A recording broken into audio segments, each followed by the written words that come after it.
The Pokemon market right now is in a boom that I don't think I've ever witnessed before. I don't think the Pokemon Go boom, I don't think that the boom in 2021 during the pandemic has anything on what's happening right now with Pokemon because I feel like this is way more organic. You have another boom where the Pokemon let's go back. Let's rewind back a little bit and let's discuss all the cycles of Pokemon in the last decade or so.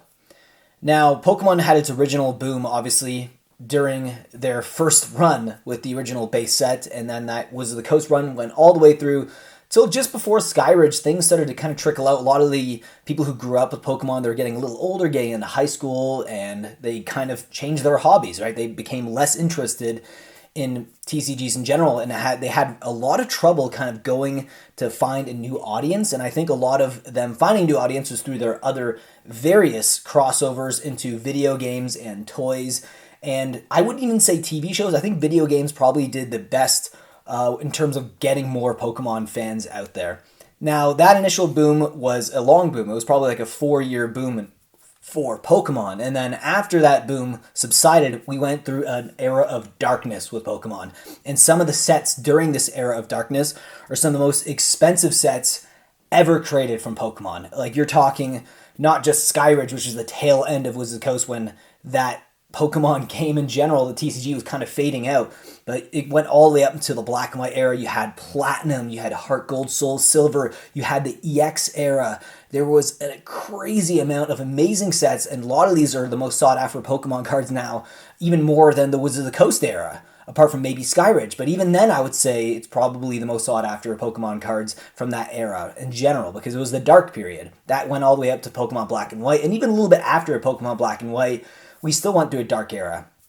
Now, Pokemon never really had that resurgence until, I would say, Pokemon Go. And that was also coming out around the same time as Evolutions, which is another way to get a lot of young people back. They just pumped so much money into marketing, R&D, and they really found a way to get people hooked through other means, not just Pokemon cards, through the app, which is still one of the most played apps in the entire world right now, even today, but it still is nowhere near its original launch and excitement for like the first 6 months of Pokemon Go's release. It was just insane. In fact, the Pokemon Go TCG, the set that was attached to it, didn't come out until like 4 or 5 years after during the pandemic, which I feel like is a little too late. If they would have released that a little earlier, I think it would have sold a lot better and probably would have been enjoyed by a lot more people. Now, after that boom, we didn't really have a dark period, but it was like the period, I would say, that led up to the pandemic. It was a good era. It was the end of the XY era, but the end of the XY era it wasn't selling well. A lot of stores were dumping product, and you can get some of this stuff really cheap. And if you look at Rudy from Alpha Investments, he has a video where he has a ton of XY product in the background, and a lot of it was just like stores and distributors dumping their stuff, and that product today, if you go back and watch that video, is worth like millions of dollars, and he was just getting it, all the generation stuff that was just being offloaded to him, which is kind of crazy to even think about.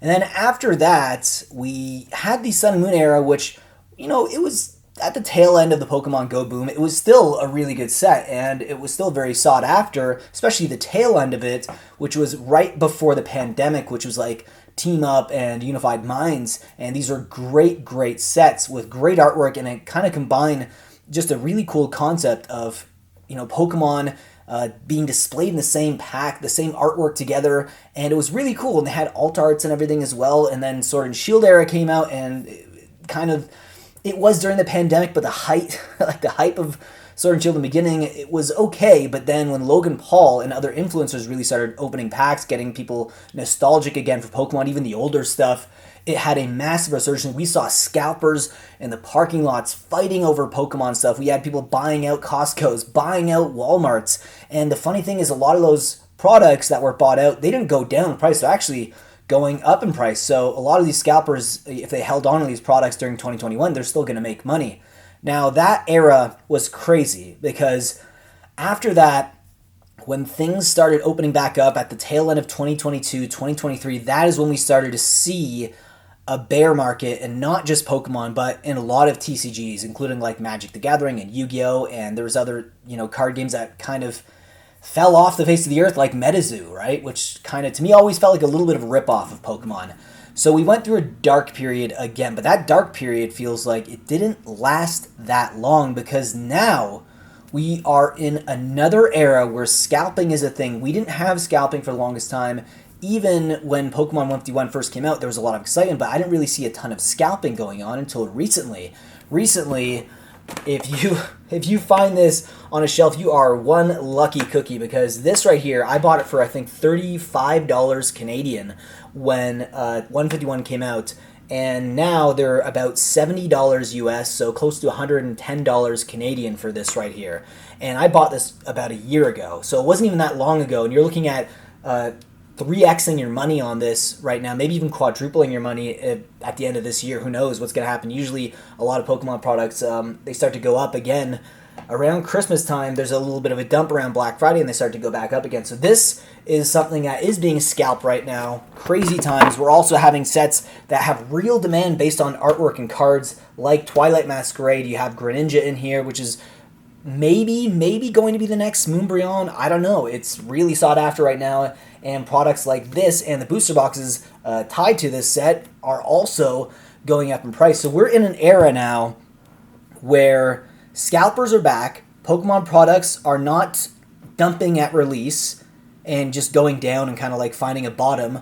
Right now, they are going up in price. In fact, Prismatic Evolutions sold out. The ETBs sold out within a matter of 10 hours. And yes, I know it's an EV set, so maybe that's a little different than a regular Pokemon set, but we are seeing this on mass scales right now, and this era could go on for a long time. I don't really know what is going to break this era, apart from just like economic collapse, because right now the demand feels way more genuine than it ever did. You know, Pokemon Go was genuine because it got people nostalgic again for Pokemon, but it didn't have the same authenticity as the era that we're in right now. And then obviously the Logan Paul era, that was mostly based on influencers. This feels like it's driven a lot by players, collectors, and even speculators and investors. It feels like it's a trifecta of mass enthusiasm for Pokemon right now. And I don't know how long this era is going to last, but I just thought it would be interesting to talk about this in today's video and see where you guys are at right now. What do you think is going to happen in the next 10 years? Do you think Pokemon is going to continue this bull market? Do you think there's going to be another crash soon? Is there any sets in particular, like Prismatic Evolutions, you think is going to do better than any other sets that are going to be released in 2024 and 2025? So let me know down below in the comment section. Crazy times ahead of us. This market just feels way different than any Pokemon market in the past. All right, guys. Take care.